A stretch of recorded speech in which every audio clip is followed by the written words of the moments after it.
அண்ணாமலை மீது தற்போது வந்து ஒரு 2000 கோடிக்கு அவர் கர்நாடகாவில் வில்லா கட்டிட்டு இருக்காங்க. ஏற்கனவே அதிமுக முன்னாள் அமைச்சர்கள் பட்டியலை வெளியிடுவேன், ஊழல் பட்டியல திமுக பட்டியலை வெளியிடுவோம் அப்படின்னு சொன்னவர் இன்னைக்கு வந்து நான் வீடு வாடகைக்கு தான் இருக்கேன், என் நண்பர் தான் கொடுக்குறேன் சார். அதை பற்றி முழுவதும் எனக்கு தெரியாது. நீங்கள் பத்திரிகையில் வந்துட்டு ஊடக செய்தி வச்சுட்டு என்னை கேட்டால் அதுக்கு பதிலளிக்க முடியாது. 400 கோடி மின்மாற்றி கொள்முதல் தொடர்பாக அந்த புகார் வெளியாகி 30 நாளைக்கு மேலே ஆயிடுச்சு. 30 மாதம் நீதிமன்றத்தில் இருக்குது. நீதிமன்றத்தில் அந்த வழக்கு இருக்குது. டிரான்ஸ்ஃபார்மர் தானே, டிரான்ஸ்ஃபாரை டெண்டர் போட்ட விவகாரம் அது நீதிமன்றத்தில் வழக்கு இருக்குது, நடந்துக்கிட்டு இருக்குது. அந்த வழக்கு இருக்கிறதுனால அதில் வந்து நம்ம போய் உள்ள கருத்து சொன்னால் அந்த வழக்குக்கு குந்தம் ஏற்பட்டுரும். ஆக நீதிமன்றத்தில் வழக்கு இருக்கும்போது நம்ம அதை எப்படி போய் ஒதுக்க முடியும்? சரியா தவறா என்பது அப்படின்னா தான் தெரியும்.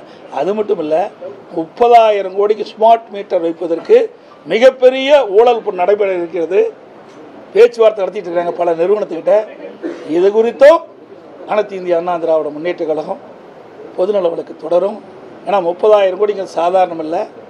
திட்டமிட்டு வேண்டுமென்று இந்த அரசாங்கம் அந்த கொள்முதலை அதிகரித்து அதில் முறைகேடு செய்வதற்கு முயற்சி செய்து கொண்டிருக்கின்றது.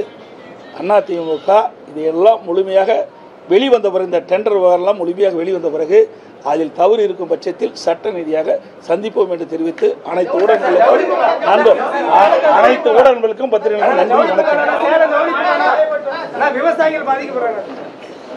பிளே ஸ்டோர் மற்றும் ஆப் ஸ்டோரில் இருந்து பாலிமர் செயலியை QR கோடு மூலம் பதிவிறக்கம் செய்யுங்கள். செய்திகளை உடனுக்குடன் பெறுங்கள்.